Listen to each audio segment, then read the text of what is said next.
Kakaiba rin ang nangyari kay Mary na by the time ay awesome friend na ni Tina. Ang maraming buwang practice ay isang gabi lang na ipakita ni Mary sa high-tech stage sa bagong bukas na theater nightclub sa Ginza area sa Tokyo. Ang dahilan? Isang talent scout, an American Chinese, para sa isang Hong Kong-based film company ang nakapanood sa performance nito. Marami siyang solo performance sa preparadong dance repertoire ng grupo. Stand out ang galing ni Mary sa pagsayaw. Kinausap ng talent scout ng gabi ring iyon si Mary at nakipag-appointment bukas din sa dalaga at kay Miss Cristel. Ito ang official nilang talent manager at fortunately, sumama ito sa grupo sa paglipad sa Japan. Intensyon ni Miss Cristel na maglangis sa may-ari ng bagong bukas na club para ito na rin ang mag-supply ng entertainers sa iba pang club niyon sa iba-ibang lungsod sa Japan.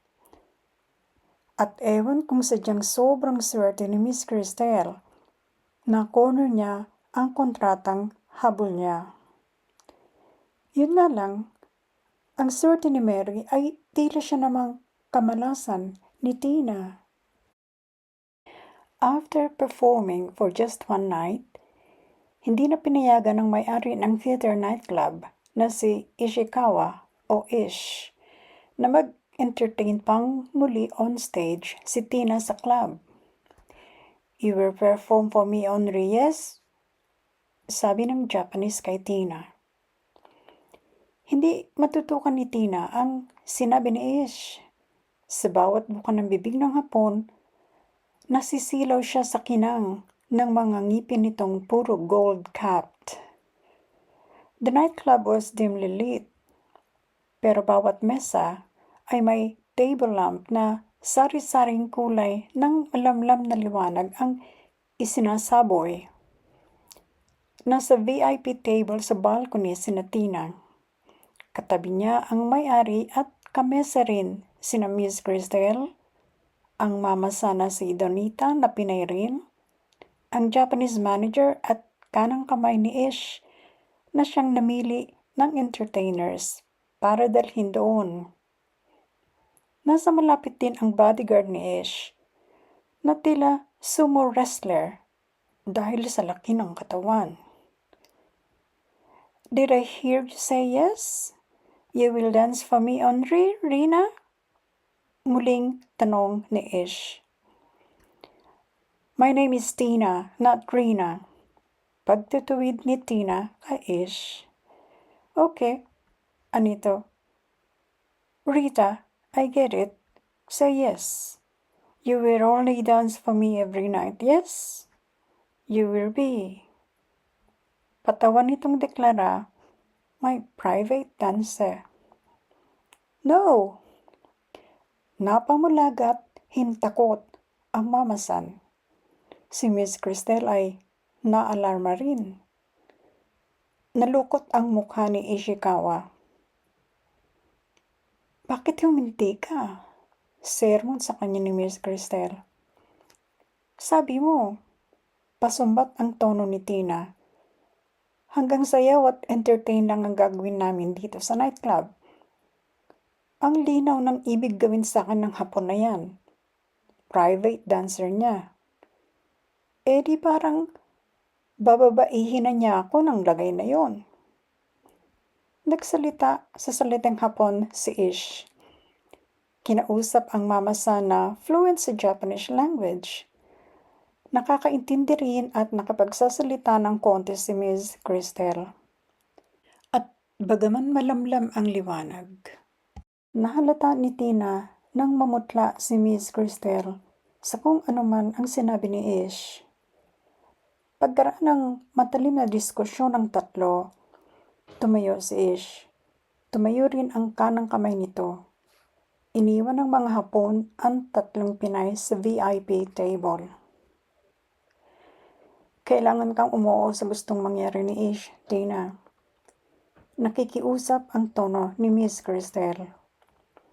Pag hindi ka raw pumayag na maging baby doll niya, iuwi ko na lang daw lahat sa Pilipinas ang mga dinala kong entertainers dito.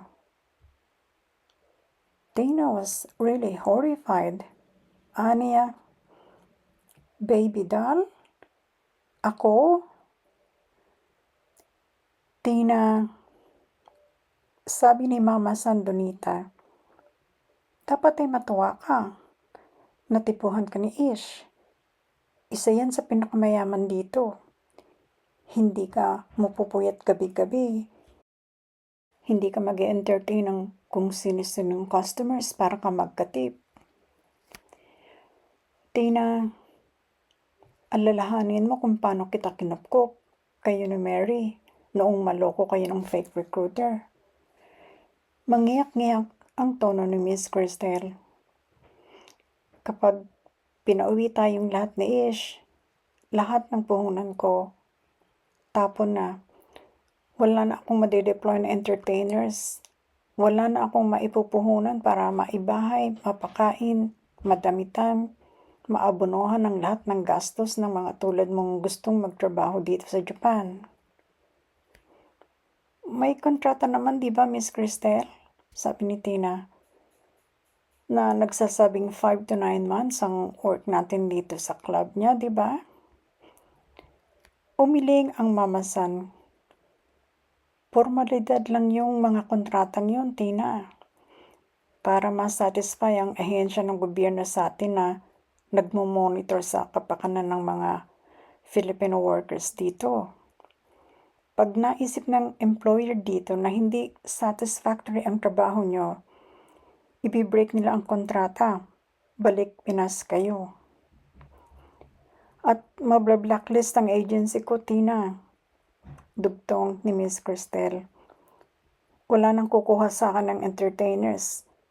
Kahit magkakalaban sa negosyo yung mga may-ari ng club, may contact din sila sa isa't isa. At gaano nang ikalit ni Ish na dorobo ang mga entertainers sa talent agency ko. Tumulo ang luha ni Tina. Naawa siya sa kanyang sarili. Unay, nadenggoy siya ng peking recruiter na si Sonia. Tapos ngayon, buong-buo pa ang kanyang pagkadalaga, pero babagsak lang pala siyang babae ng isang Hapon na bawat buka ng bibig ay kumikislap ang mga gintong ngipin. Huwag ka nang umiyak, pakiusap ni Mary. Pati ako, mapapaiyak na rin. Nasa kwarto ang dalawa. Sa apartment na tirahan ng lahat ng dancers at entertainers ng club ni Ishikawa. Maaga silang inihatid doon ng driver ng may-ari. Si Tina ay para mag-empake. Susunduin siya sa umaga ng bodyguard ni Ish para ihatid sa bahay niyon. Si Mary ay para makapahinga na. Umaga rin ang appointment nito sa talent scout kasama si Miss Cristel. Alangan namang matuwa ako, sabi ni Tina. Ani Mary, sabi naman ni Mama San, harmless si Ish. Hindi kompleto yung narinig mo, Mary. Ang sabi nila, gagawin lang akong parang prinsesang manyika ni Ish. Kahit daw galawin ako, huwag akong mag-alala kasi harmless si Ish. Di raw ako yun maaano. Biglang umurong ang sumungaw na luha sa mga mata ni Mary. Pakiulit nga, Tina. Hindi ko na yata nakuha ang ibig sabihin yun. Inulit naman ni Tina. Hindi ko pa rin maintindihan, Tina. Pwede bang manggalaw ng babae kung harmless ang lalaki? Huwag mo nang ipaulit, Mary. Hindi ko rin maintindihan yung ibig sabihin yun. Basta, andun yung salitang gagalawin ako. Hindi ko ba talaga pwedeng humindi, Tina? May choice ba ako, Mary? Alam mo na kung anong mangyayari pag tumanggi ako, di ba? Baka rin maapektuhan yung swerte mo. Nagulat si Mary. Sa panong paraan? Anito? Stockholder daw si Ishikawa sa film company doon sa Hong Kong. Kaano nang sabihin niya sa talent scout na dorobo ka rin at huwag bigyan ng audition. Nakakahinayang pag nilampasan ka ng ganyang opportunity. Sabay nang nag-iyakan ang magkaibigan. Wala talagang kawala si Tina na gawing baby doll ni Ish. Dear heart, ang feeling ko ng mga sandaling iyon, tulad din ng maaresto at makulong kami sa Sicily. Parang sinakluban pa ng langit at lupa. Noon ko gustong magsisi. Ang pangarap ko ay ang Amerika.